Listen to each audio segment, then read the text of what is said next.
there's some really fascinating moves that are being made in this.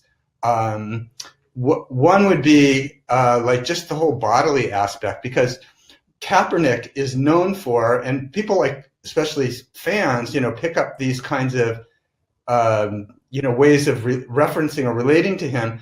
People are very familiar with his body. They're very familiar with his arm. They're very familiar, at this point, more familiar with his knee.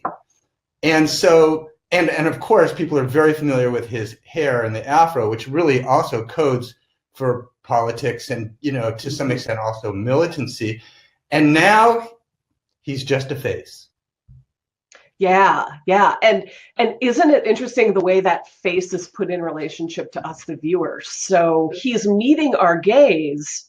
And, sometimes people who write about visual communication call this a demand image, where the subject of the photo is looking right back at you. To me, the demand image in this case is really interesting because Kaepernick's bodily activities, as you pointed out, have been treated by a lot of people who are opposed to them as extremely problematic because they are seen as aggressive and confrontational, right, and militant.